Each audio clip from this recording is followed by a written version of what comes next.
Bank Indonesia itu punya siapa sih? Kira-kira apakah punyanya bapaknya Budi Saputra? Apakah punya The Rothschild Family? Bisa nabung sebenarnya? Mana nggak nabung? Ini pertanyaannya banyak banget ditanyain. So, Let's do it! Halo Sobat Rupiah, selamat datang di Tanya Jawab seputar Bank Indonesia. Nah, kali ini edisinya sangat spesial nih. Kenapa? Karena dalam rangka menyambut ulang tahun Bank Indonesia yang ke-71 nih Mas Iksan. yes, betul. Sangat spesial ya. hari ini ya. Bener. Nah, Mas Iksan inget gak beberapa waktu lalu Bank Indonesia sempat ngepost nih di instastory-nya Ask Me a Question. Iya, aku ingat banget tuh beberapa hari lalu kalau nggak salah ya. Nah, kali ini kita mau ngejawabin pertanyaan-pertanyaan yang udah masuk lewat situ. Itu banyak banget sih, karena masih banyak sobat rupiah yang masih kepo dan belum terlalu tahu tentang Bank Indonesia nih ceritanya. Bener banget, tapi sebelumnya kita perkenalkan diri dulu ya. Halo Sobat Rupiah, aku Desita. Dan aku Isan, so Let's do it! Oke, kalau gitu kita langsung aja ya masuk ke pertanyaan yang pertama. Kali ini konsepnya adalah spin the wheel nih Mas Iksan. Dari pertanyaan yang masuk, kita akan pilih salah satu. Oke, kita putar langsung ya. Langsung. Oke, stop. Nah, Kak, Bank Indonesia itu punya siapa sih? Nah, punya siapa tuh Mas? Ini banget yang langsung tanya nih ya. Kira-kira apakah punyanya bapaknya Budi Saputra? Apakah punya The Rothschild Family? Konspirasi banget sih ini.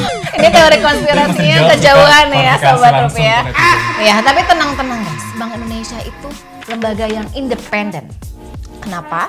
Karena itu sudah jelas disebutkan dalam Undang-Undang Nomor 23 Tahun 1999 yang diperbarui terakhir oleh Undang-Undang Nomor 4 Tahun 2023 tentang P2SK. Bentar Kak, independen? Itu maksudnya apa sih?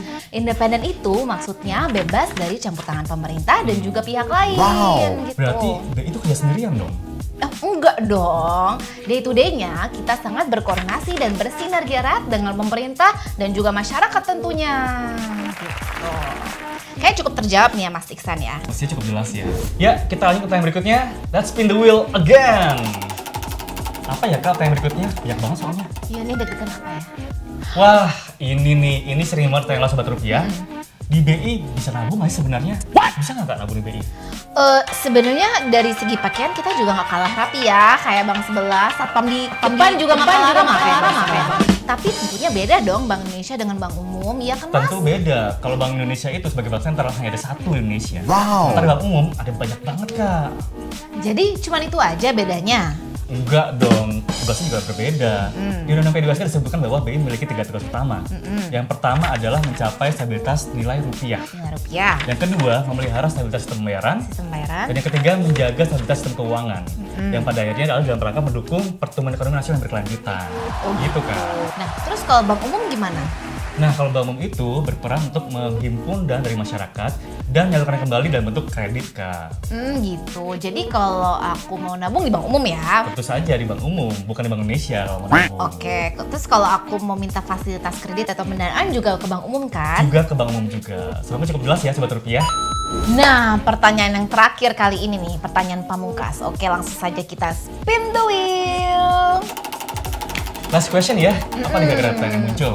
Waduh. Ini pertanyaannya banyak banget Banyak ditanyain, banget yang nanya, baik di kolom media sosial maupun kerabat ya Mas ya betul. pastinya. Oke, pertanyaannya adalah, Kak gimana sih cara masuk BI? Pengen banget dong.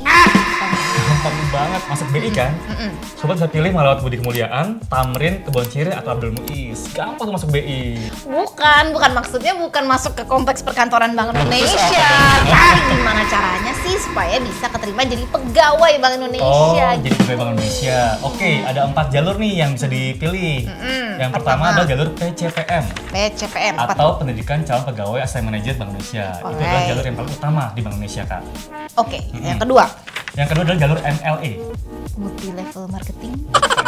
Multi level entry. Oh, Itu untuk oke. menjaring pegawai dengan keahlian spesifik tertentu Kak di Bank Indonesia. Oke, yang ketiga. Yang ketiga adalah PCS atau penerimaan calon staff. Yang keempat? Nah, yang keempat atau terakhir adalah PKWT, yaitu perjanjian kerja waktu tertentu untuk menjaring tenaga kontrak di Bank Indonesia. Oke. Jadi silakan bisa pilih dari 4 jalur tersebut untuk menjadi pegawai Bank Indonesia. Oke, kalau gitu cukup lah ya 3 pertanyaan hari ini Mas Cukup banget, Iksan. cukup banget. Nah, bagi Sobat Rupiah yang masih kepo atau masih kepengen tahu seputar Bank Indonesia, Sobat Rupiah bisa terus pantengin kanal media sosial Bank Indonesia atau langsung hubungi kontak BI Bicara 131. Nah, bagi sobat yang masih penasaran, masih kepo, masih ingin tahu lebih tentang Bank Indonesia, silakan tinggalkan pertanyaan di kolom komentar di bawah ini.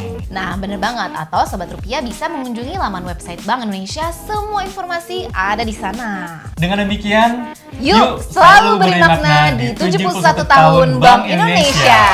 Saya Devita, Dan saya Isa, pamit undur diri. sampai jumpa.